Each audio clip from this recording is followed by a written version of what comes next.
back to another edition of Around the Association. I'm your host, Charles Fallon, back in here with another episode. And boy, do we have a lot to talk about from a hectic week of action at Belltown Speed Park. A championship statement was made, and it was by the reigning title holder at the cup level. Braeden Bennett, a dominant performance at Belltown, leads 167 of 200 laps in the AutoZone 200. And more importantly, he cuts his championship deficit to points leader Todd Kidd from 23 points all the way down to 6. Three straight top three finishes for the champ. And it's safe to say we're going to get to see Braeden Bennett versus Todd Kidd Act 2. And now the question has to be asked, can the points leader, Todd Kidd, respond to Braeden Bennett's recent hot streak? We also got to ask, is it time for the king of short track's mantle to be passed from, it was Cameron Atwood at one point, it was Greg Healy at one point, it was Jimmy Hood at one point. Now I think it belongs to Braeden Bennett. 5 wins in his last 7 ASCA starts at Belltown. Safe to say he kind of owns the place at this point. We also got to talk about another guy who owns something. Caden Dunham owns the Craftsman series.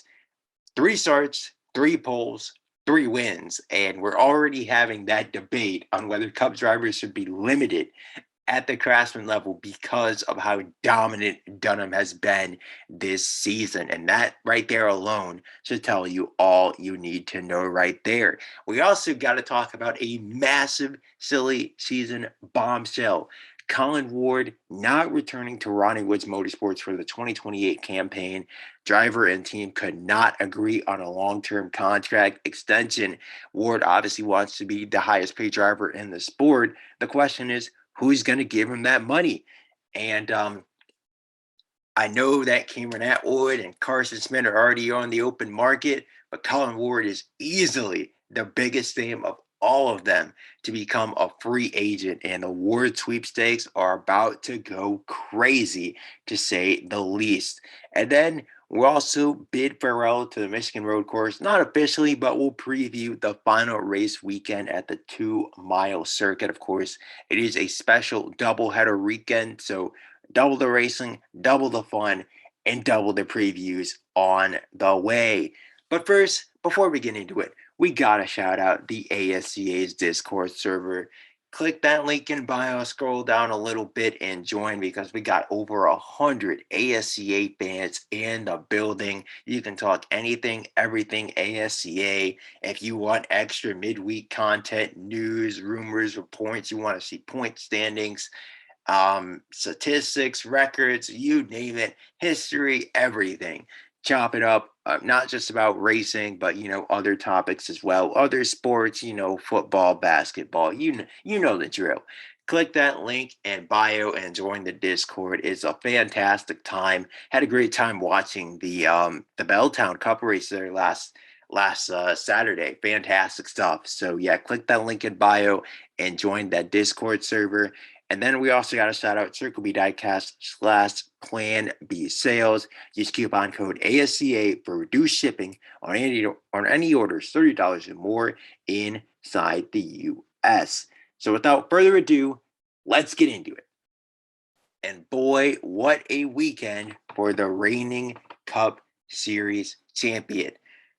This is why it's not over until it's over. And I had a hard time entertaining the discussion that Todd Kidd was already running away with the championship when we were only 3, 4, 5 races in.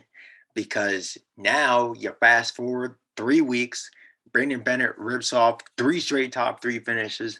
Todd Kidd has a DNF, and suddenly Bennett's only 6 points behind Kidd in the championship fight. And now we've got a battle on our hands. We've got Act 2 from the fantastic title decider we saw last year. And let me just say, there was not just a single championship statement from Braeden Bennett, but I think multiple from him in this race. And we'll begin with the early portions where he shoves Graham Doherty out of the way for the race lead. I think people kind of underestimate how aggressive Braeden Bennett is behind the wheel, because he's a normally a laid back, level headed, even keel guy. Even with his feud with Diego Arquidi, he didn't really raise his voice that much. He had a few choice words, obviously, for the 4-time champion, but obviously it was Diego who was doing most of the trash talking and fueling the feud. Even with the incident with Todd Kidd, we offered a simple explanation. You know, I he basically said that I think Kidd would do the same, and we're not going to dig that situation up because I think Bennett firmly put that to bed, or something we'll talk about in just a second. But yeah, lap 34, Graham Darty starts on pole position, leads the opening laps of the race, but Bennett proved after Greg Healy had his uncharacteristic shunt. We'll talk about this briefly and then circle back to the championship statement because this was kind of a theme of the day. The top lane on restarts was abysmal, and I'm not sure why. I don't know what the track officials did, but this was a problem in the Craftsman series. There was a problem in the Cup race. We saw Graham Darty complain about it. Obviously, Healy had the shunt. Travis Wolf struggled with it in the Craftsman race. Lucas Ambert definitely struggled with it on the final restart. I don't know what they did to the top lane because apparently, according to track officials, they didn't do anything. They didn't touch it. And but yeah, it was a lot worse. Like obviously, the bottom is always the preferred lane early in the stint at Belltown, but normally the top lane is not this bad on restarts. We're talking like if you were on the top lane starting second on the restart, there is a good chance you drop to fifth. We're talking like bottom lane stone yard levels of bad, even worse than that, honestly. Even worse than bottom lane levels as stone yard. So they definitely got to clean that up. Especially if we have another title decider this year at Belltown, they definitely have to clean up that top lane because you don't want to see the championship decided like that, to say the least. Yeah, so I don't know what the deal with that was, and for Greg Healy, it's unfortunate because we thought for sure he was going to be a contender for the race win. Started outside pole, looked like he had a fast car all weekend. Obviously, the all-time Belltown wins leader of 1 year 6 times, the defending winner of this race as well. And he didn't even make it half a lap before he was out with significant damage. So unfortunate that he didn't really get a shot to compete. Although he does kind of need to take the blame for it because no one else dropped it on the outside lane. Obviously, there was a lot of grip up there, but Healy was the only one that dropped it. And I think maybe he was just kind of caught off guard by there being absolutely zero grip and everyone else is kind of adjusted. But either way, he has to take the L and take accountability for the situation. That definitely hurt him in the point standings because he was top five prior to that. And now he's down to ninth, heading into a doubleheader at a road course. So RIP to Greg Healy's championship hopes. They're firmly pretty much in the cemetery at this point. But as for Braeden Bennett's title hopes, they're alive in hell. They're alive and well. Correction. I don't know why I said alive in hell, but no, no, no. They're alive and well right now. Um, let's circle back to that. Um, Kind of all over the place right now. I don't know why, but we'll circle back to what I was saying about his multiple championship statements.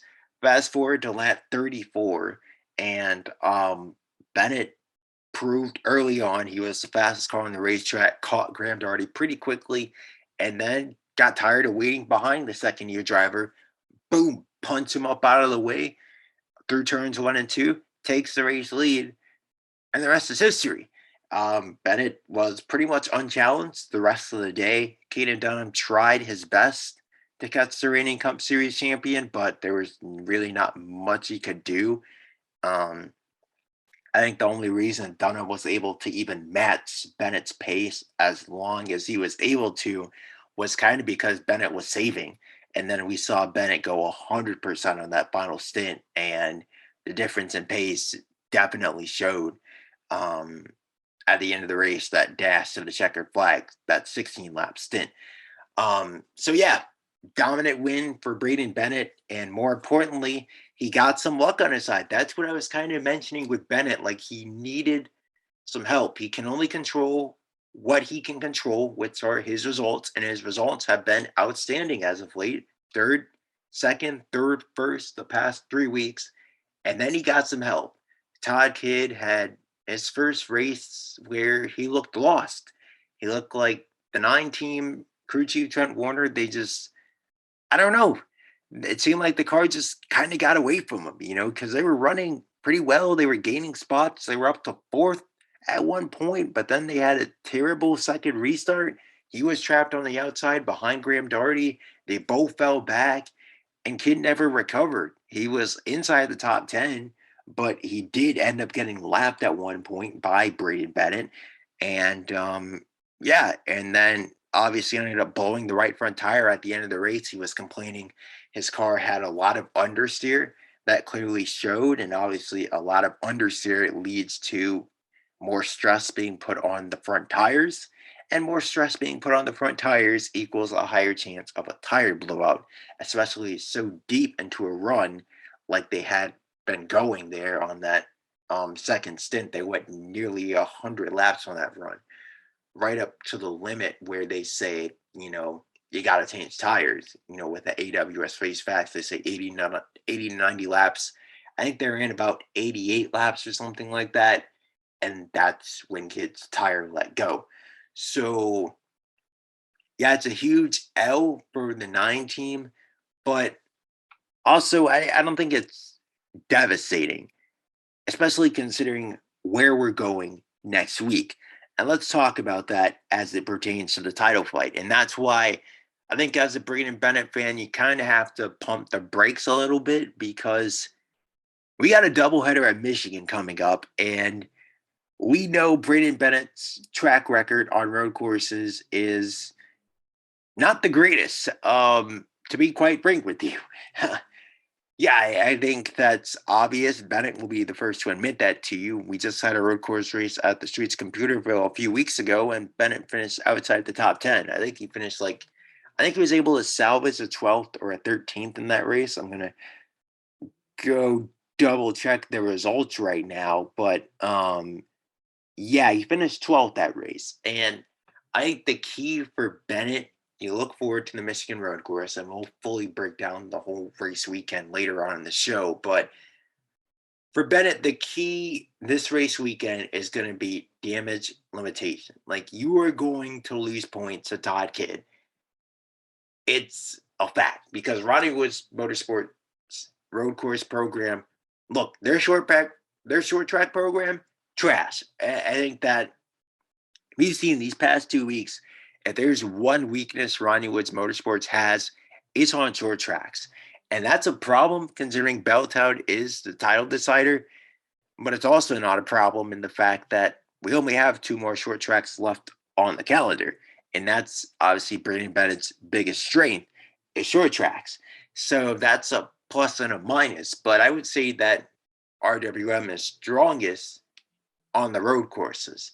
And obviously, we've got this doubleheader coming up, back-to-back races at Michigan. And for Bennett, he's going to have to pull out some sort of a result. Like, you look at what he was able to do in the second leg of the doubleheader last year, the Meyer Grand Prix, where he somehow, I don't know how he did it. I think he pulled out a top 5. It was a 5th place finish in last year's Meyer Grand Prix.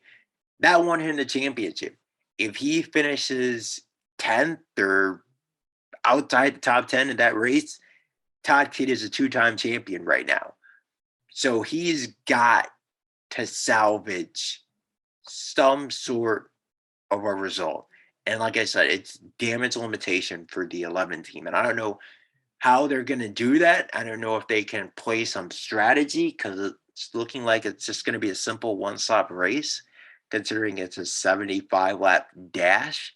So, yeah, it's going to be all about damage limitation for the 11 team. And you hope that you're obviously going to take a beating in the standings, and you kind of hope that you don't lose that momentum that you've conjured up these past 3 weeks heading into the All-Star race and then obviously the Windows 300 to wrap up the Michigan sweep.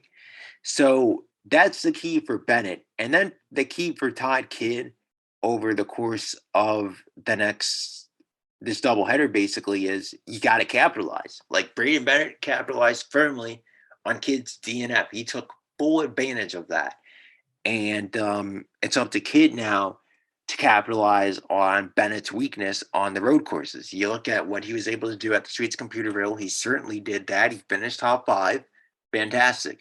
Now you got to follow that up with, I would say, minimum back-to-back top five finishes to kind of respond to what we've seen out of Bennett with his three straight top threes. So, yeah, I think that this weekend at Belltown firmly proved that it's going to be between, if anyone's able to challenge Todd Kidd for the championship, it's going to be Braeden Bennett. And you'll notice I have not mentioned Graham Darty's name yet at all on the show. He won pole position, but yet again, the two team cannot put together a full race. And I get that it's kind of a young group, and I think that's the key here. Is they're a year away. They are a year away from competing for a championship. The driver needs more experience. The crew chief needs more experience. The pit crew needs more experience. They're struggling massively with mid-race adjustments. Like they have the speed in practice, they have the speed in qualifying, they have the speed early in the race, but when adversity strikes and crew chiefs are continually making their drivers' cars better, Darty's continues to get worse. And you saw that encapsulated perfectly at Belltown, where he leads the opening 34 laps from pole position. That whole first stint, he's kind of running inside the top three, but then has a poor second restart and just continues fading and fading and fading. And then he eventually finishes in ninth place. And for a guy who's up there second in points, it's just simply unacceptable to squander a massive opportunity like that, especially with the points leader DNFing, so they still gain points and Darty's not completely out of it. I'm not, like I said, you can't completely count him out of it. It's not as catastrophic of a deal as it is for someone like a Diego or Katie who just DNF'd again. And I think it's safe to say that the drive for five is going to be on hold yet again. Try again in 2028. It's looking like. But yeah, I just that consistently the two team needs to make proper adjustments if they want to have any chance of competing with the best of the best, such as Todd Kidd and Braeden Bennett on a weekly basis. And that's that. I think they're going to learn a lot from this season. I think that Darty's going to win some races this season. I don't think they're going to finish top five in points this season, but they're not going to win a championship. And I think that you got to eye 2028 as the year that they firmly take that next step and potentially make a serious run at it. Like, again, I don't want to take away from what they've done this season. Like, they're the only team that's finished top 10 in every single race this season. All six races, they finished top 10. That's outstanding. But if you want to compete for a championship, you have to beat the likes of Todd Kidd and Braeden Bennett right now. And Darty and those guys have proven they're just not on that level. They're not on that elite level. Like there's a difference between great and elite.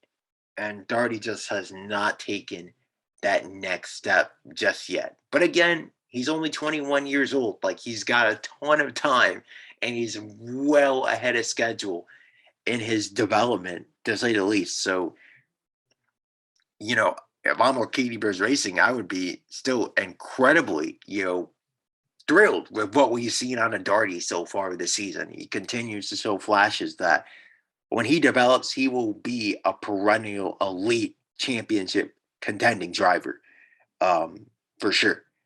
But let's talk about the king. Is there a new king of short tracks? Because Braeden Bennett's track record at Belltown recently. Let's break it down for you. We'll break it down like the entire track record. So let's throw it back to 2025 season finale. He wins that. And remember, that was the title decided between Todd Kidd and Diego Ricciuti, where those two were Kidd won 5 races, Arcidi won 4 races. Both of those teams were all in competing for the championship in that they weren't focusing on the new 2026 regulations while Michael White Racing was already committed to 2026. So they hadn't even upgraded the car, that final quarter of the season. And Bennett still went out and dominated the second half of the race. He nearly cost Kidd the championship because he led the most laps and stole a bonus point away from Todd Kidd. So, yeah, has that performance. Last year at Belltown, I think he finished fourth. He had a late speeding penalty that took him out of contention. He could have won 3 in a row. He led some laps, but didn't really have the car. Still finished top 5, though, so you can't take that away from him. And then you look at the Craftsman Series race, he won that. So that's 2 wins and 3 starts. Based on at the time of last year's AutoZone 200 weekend.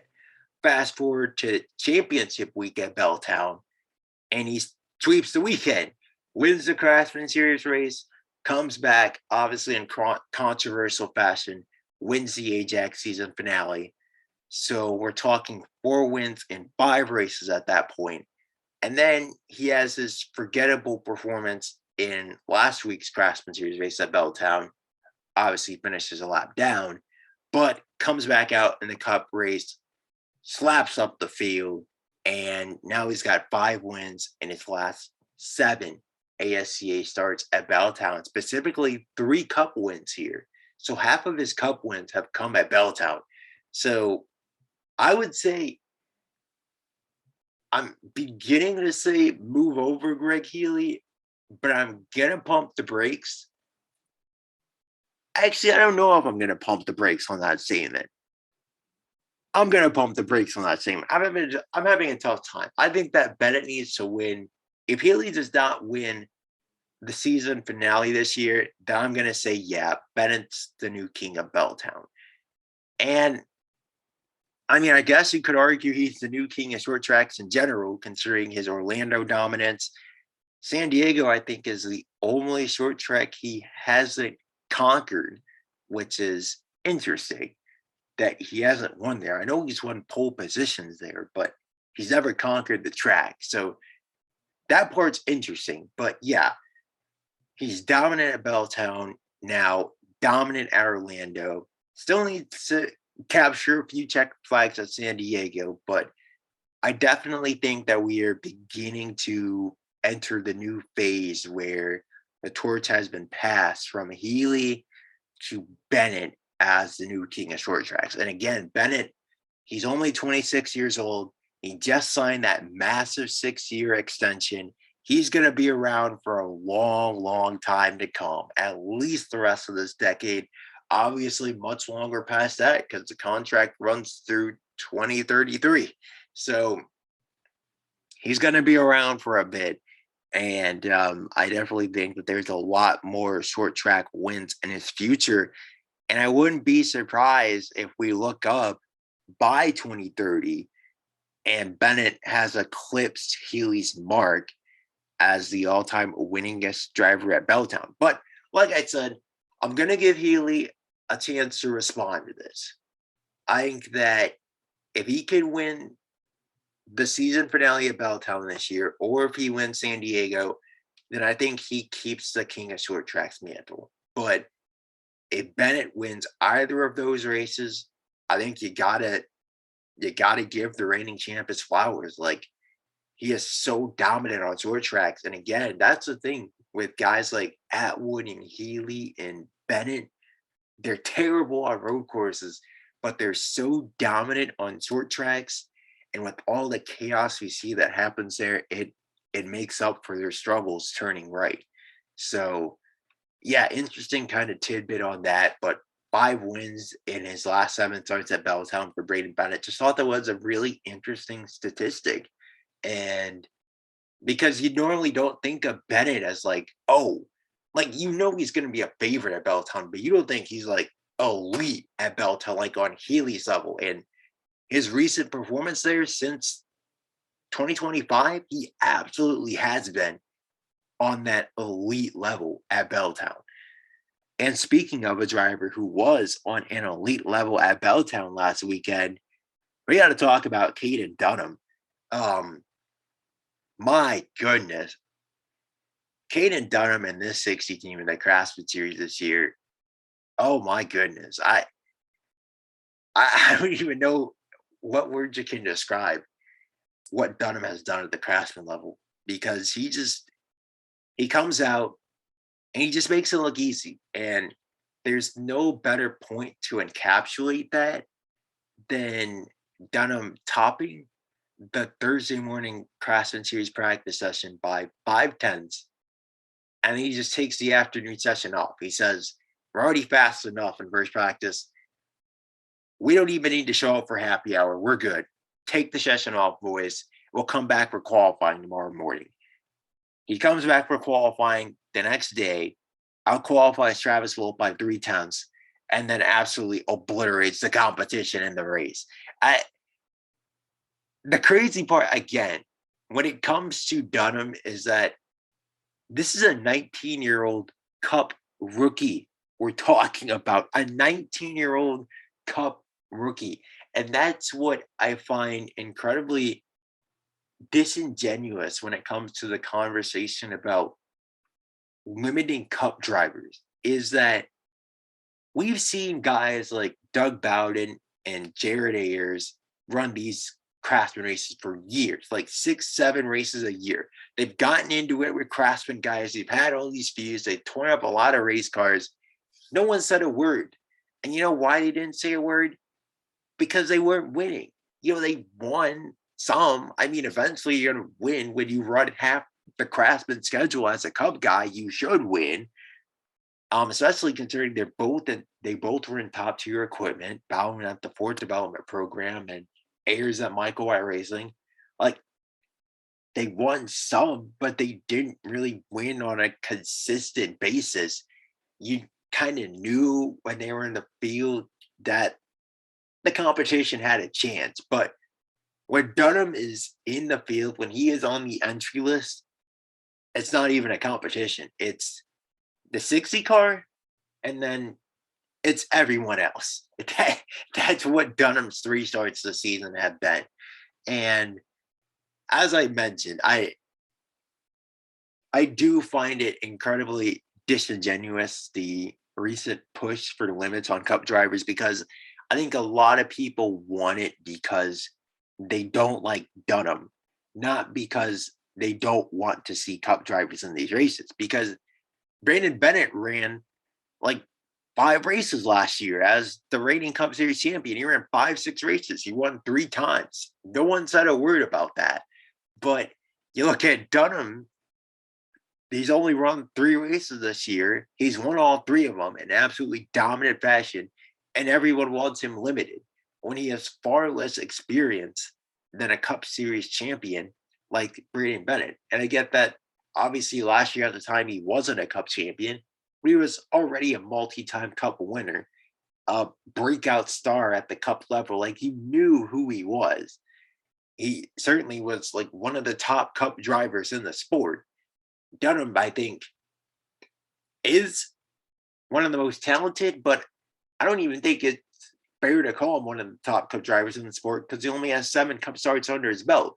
So I don't understand why a driver with a minimal amount of experience like Dunham would be limited, other than people just don't want to see him win. And I understand that, but I think that fans need to be honest about the reason why they want to see Cup drivers limited. They want to specifically see Caden Dunham limited, not anyone else. I think another problem that contributes to Dunham's dominance this season is just kind of how weak the Craftsman Series regulars are this year. It kind of puts into perspective what guys like Dunham, Del Val, and Thorson and Darty were able to do in the Craftsman Series because week in, week out, they were able to take the fight to the Cup guys every week. Colin Ward, another name I remember who won a bunch of Craftsman races. Like that's not something we have really seen this year is a Craftsman regular take the fight to the Cup guys, basically. Outside of I guess Chandler Mills taking the fight to Tony Dobell II, and then he wrecked him. So about that, that's really the only time we've seen a regular really kind of put the pressure on a Cup guy at the front of the field. Because when Dunham has been in the field, he's been untouchable. And he's won 3 of the 5 races. So the majority of the races we've seen, the data we've seen, he's been untouchable. And then when Del Val won, it was a plate race. And then Moon was kind of the outlier. Orlando was a wacky race. Bowden had to recover from his early damage. Like I said, Orlando was kind of wacky. It's kind of the outlier in the deal. And you can't really take Ajax Super Speedway with a grain of salt. And it's going to be kind of hard to gauge things at the Michigan Road Course this year as well. This week as well, I should say, because Dunham's running that again. So we'll talk about that a little bit later. But one other question I wanted to answer is, can Caden Dunham complete his remaining Craftsman schedule unbeaten? He's 3 for 3 right now. He's got Michigan up next. He can definitely win that. He's got Denver in a month, pretty much, after Michigan. I don't see why he can't win that. He was up inside the top 5 there last year. He won pole position. I don't see why he can't win that. And then he's got the Stoneyard as the final race on his calendar. And that one, I don't see why he can't win that either. Considering, I was going to say, I don't know, but considering his Cup drive there earlier this season, why can't he win that? Honestly, like, I could very easily see a world where Dunham goes 6 for 6 this year. And my response to the Craftsman regulars or even the fans who may want to see Dunham limited and not be able to compete in these races is honestly get good. Like, take the fight to this kid, challenge him. You're gonna have to race against him on Saturdays at some point. So get used to it. Get used to racing him right now. Eventually you'll probably have to race against him on Saturdays with Matt Rivers as his crew chief. And I don't want to be remiss and not give Matt Rivers his flowers as well, because he's been the unsung hero for why I think Dunham has been so dominant this year. Because he obviously was this dominant towards the end of his rookie season, but this year he's been completely untouchable. And I think that obviously Dunham has taken another step in his development, certainly, but Rivers as well, I think, is helping a bunch with the setups. He's helping keep Dunham relatively calm by giving him good handling race cars. And the results obviously speak for themselves.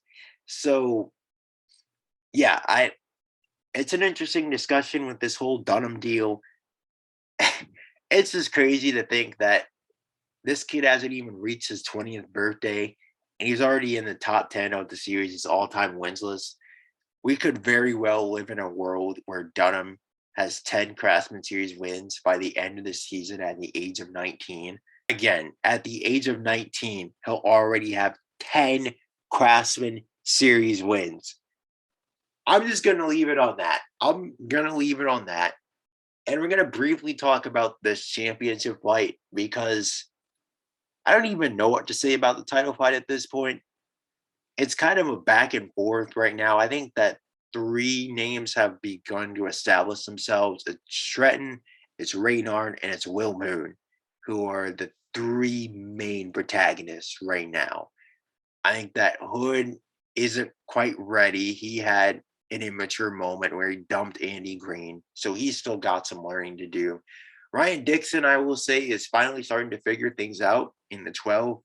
Him and Riley Patterson are starting to get on the same page with their setups or whatnot. They're finding some pace, but he's still a long ways back. But I will say, don't count him out as kind of a dark horse at this point. I trust him more than I trust Garrett Hood right now to get in the mix, especially considering it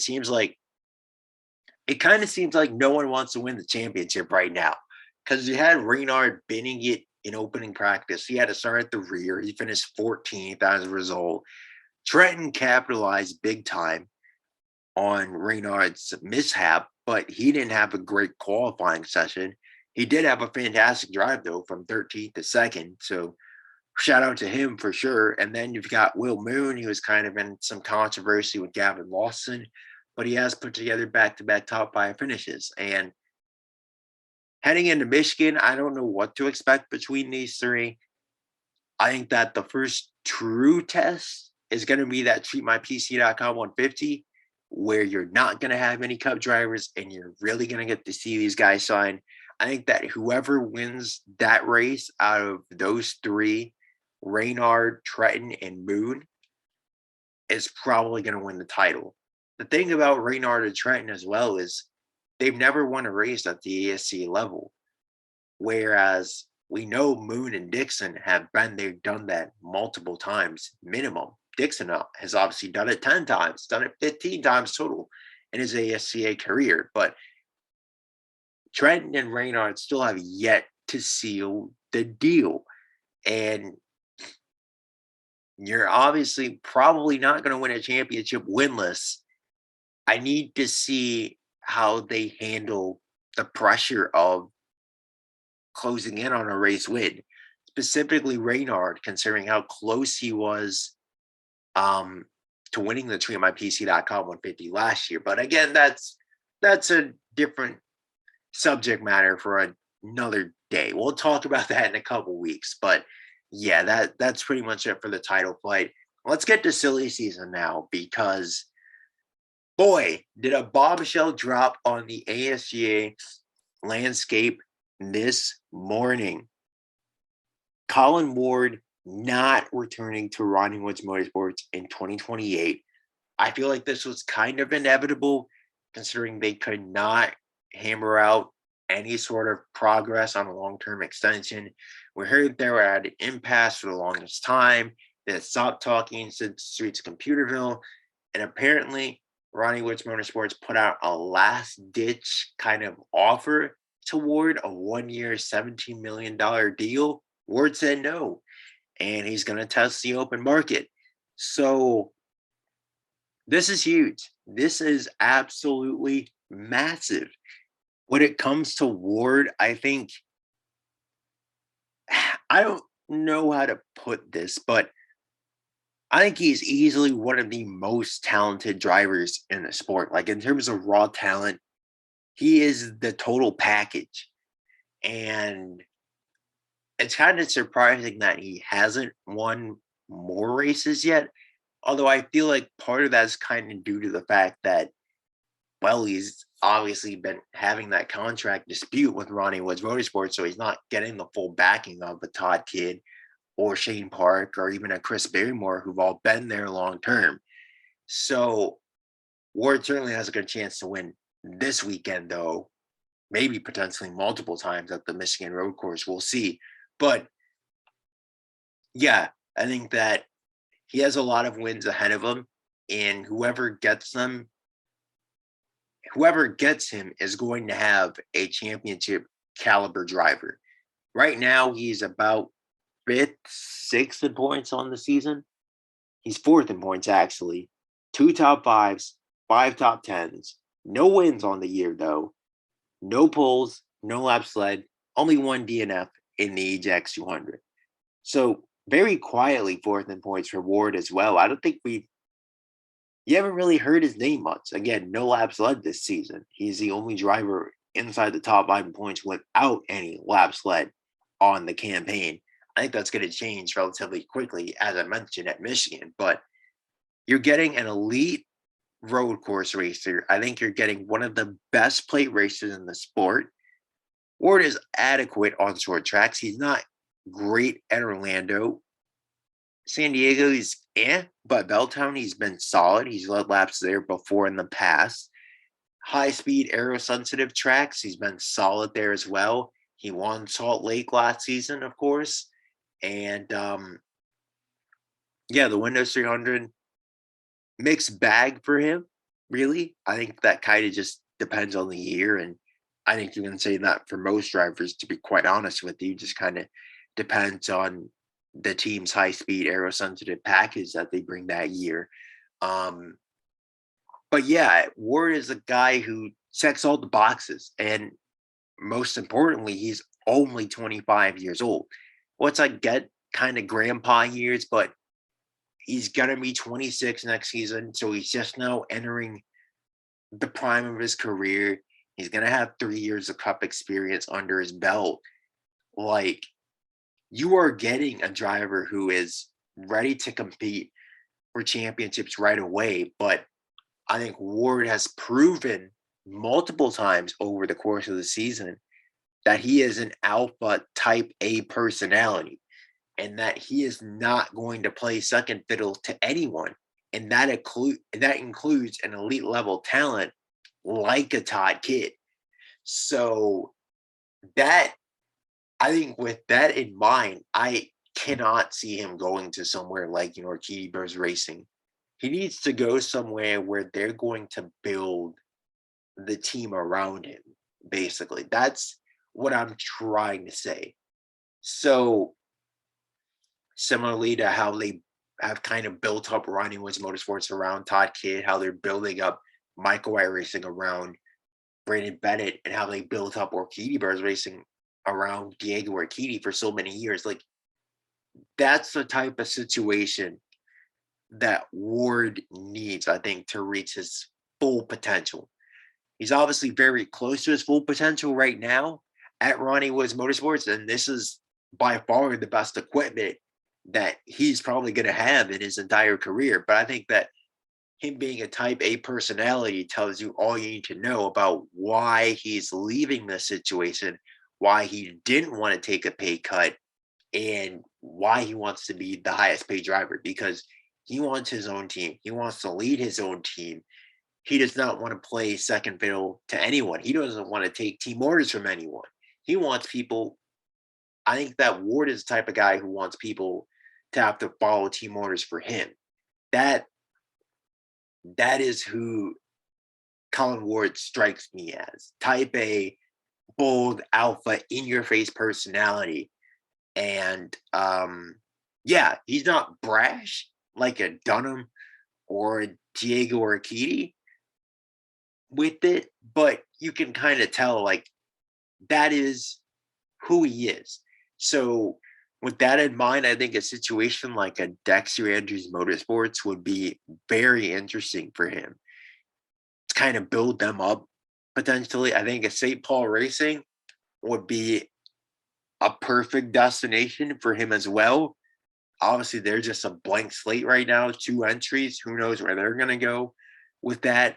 So yeah, it's an interesting situation for Colin Ward hitting the open market, but like I said, I can't see him at Orchidi Bros Racing or at even a CJ Barrymore Racing for that matter. I think that Ward wants to lead his own team.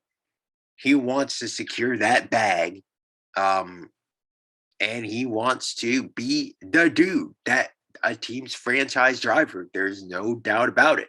And I think he's talented enough to carry that role. He's talented enough to compete for championships. It's just who's going to have the funds to make him the highest paid driver in the ASCA. If you do, if you're willing to sell out the money, you've got a guy who's ready to compete for championships right away. So, yeah, this is, like I said, it's a major bombshell, and I'm excited. I am very excited. I'm all here for the Colin Ward sweepstakes because I think they're going to be crazy. And yeah, he is going to get his bag on the open market that he didn't get from Ronnie Woods Motorsports, to say the least. Now, the question for Ronnie Woods Motorsports is, where do you go from here? You know, do you promote one of your young guys? Do you dare promote Garrett Hoder, Chandler Mills to the cup level after one season? I don't think so. Not after what we've seen out of those two the past 2 weeks. They're not even close to ready. So do you sign a guy? Do you try to get a Cameron Atwood or a Carson Smith? I don't think, if they can't afford to sign Colin Ward, they can't afford to sign one of those two. Do they try to go for a reclamation project like a Marcus Edwards? I don't know. Do they try to poach someone from a development program? Maybe they try to poach a Zach Trenton. They try to poach a Jordan Reynard. I don't know. I don't really think there's a Craftsman Series regular who's not on RWM that's worth poaching this year outside of maybe Trent. Trent is the only guy who I'd be like, yeah, I want to take a chance on him. Everyone else, no thank you. Um, I just don't think that anyone really has an elite kind of ceiling in the Craftsman Series right now that who's a regular outside of Trent. Trent, I think, can get there. He still has a long way to go in his development, but I think that he has the raw pace on his day. But even that's kind of inconsistent for him. So, yeah, Ronnie Woods Motorsports are kind of in a bind here. Um, and I mentioned Chandler Mills also has that raw pace as well to be something special. But again, he has even longer to go than Trent. Obviously, way longer to go. So, like I said, Ronnie Woods Motorsports are kind of in a bind here, and it's kind of their own fault because of what they did paying Chris Barrymore all that money. And now they can't afford to retain Colin Ward and pay him the right salary. And you're sitting here, Ward's fourth in points. You got to let him walk out the door. You paid Shane Park. Now he's sitting here 10th in points. You paid Chris Barrymore. He's 16th in points. So, tough situation for Ronnie Woods Motorsports. They were off to such a good start to the season, and now they got to shake back. I don't know what they're going to do with this 48 next year. They can go in a lot of different directions, but I think that whatever direction they take, it's going to be a downgrade from Colin Ward, and they just simply ran out of money. So that's a tough situation for in a big blow to a powerhouse organization like RWM, to say the least. But lastly, let's talk about the Michigan Road Course. Full preview of the final race weekend at the 2 mile circuit. And I'm going to save you guys time by previewing the Craftsman Series race. Caden Dunham is entered, and Caden Dunham is going to win. Side note on this race, Sean Wooden's entered. He's going to drive the number 22 for this race. Outstanding. Glad to see him back at the racetrack. And yeah, hopefully, if there's someone who can play spoiler to Dunham, I hope it's his former mentor, honestly. But at 37 years old, I'm not sure how much of a fight he can give to the rookie sensation. I think Dunham mops the field with those guys. You got Alaus in the 16, Sam Bayer in the 54. I would say he can compete, but he got dropped off at the streets Computerville. I don't see why that wouldn't happen again. Dunham should wipe the floor with these guys. Again, I don't see any way that anyone can really compete with him. So might as well just pencil in Caden Dunham's fourth win of the year right there, that in there. But for the Cup Series, as I mentioned, things are a lot more wide open. Ronnie Woods Motorsports have been dominant lately at road courses. They They did not win the Streets Computerville last year, but they've won the last 3 road races on the bounce. They swept the doubleheader last year with Colin Ward and Shane Park. Shane Park won at the Streets Computerville earlier this season. And let's not forget, this time last year, Shane Park was in a very similar position in points, middling. I think he was even worse in points. He's like 15th or something. And then he just goes out and finishes second and first in these 2 races. And before you know it, he's back top 5 in the standings. So Shane Park is certainly going to be a factor in his final trip to Michigan. He's won here a bunch of times. I think it's 3 to be exact. Wouldn't be shocked if he takes one. Wouldn't be shocked if Colin Ward takes the other. But if you're looking for a non Ronnie Woods Motorsports driver, specifically a driver not named Shane Park or Colin Ward to compete, Michael Wyatt Racing have been really, really fast as of late. Specifically, I'm looking at Lucas Sambert. That 20 team, obviously, they had horrible luck the first 4 races. We talked about that. They were dead last in points. Back-to-back 4th place finishes. Sambert won pole for the earlier race at Streets Computerville earlier in the campaign, but obviously everything went downhill from there. Keep an eye on that 20 car as a potential dark horse, to be honest with you, and keep an eye on Bryn Renard as well. Obviously, he's had a rough start to the season in his own right, but he's got 2 7th place finishes, and one of them came at the Streets Computerville. Also, keep an eye on Tony Duval II. He finished top 10 at the Streets Computerville earlier this year, has had a couple rough weeks of his own. I think he battles back, gets a top 10 finish. You can't talk about a cup race at this point without mentioning Caden Dunham. Dunham is certainly going to be a factor. Like I mentioned, he's going to dominate the Craftsman race, obviously, duh. But he's going to be a factor, I think, for sure. His road racing prowess, we saw that in the earlier race this season. He was the only guy who could really mix it up with Ward and Park at the front of the field. And that was in just his 3rd career Cup start. This is going to be his 8th Cup start. So he's got some more experience under his belt. Dunham's going to be a factor, to say the least. And I think in terms of other names, you got to watch out for Diego Arcadi as well. Former Michigan winner back in 2017, although I guess that was kind of a decade ago. So that was a long time ago, but yeah, I think that Diego's going to be a factor. And Todd Kidd, I didn't mention him because I don't think he's going to be a race win threat, but I do think he's going to run top 5. He's won at Michigan twice, but he hasn't really shown race winning pace here since about 2022, 2023-ish, I should say. So it's been a while since he's been up in contention for victory here, but he's going to run top 5. I think he's going to have a solid race. And couple other underdog names to kind of throw in the mix potentially, maybe mixing it up at the front.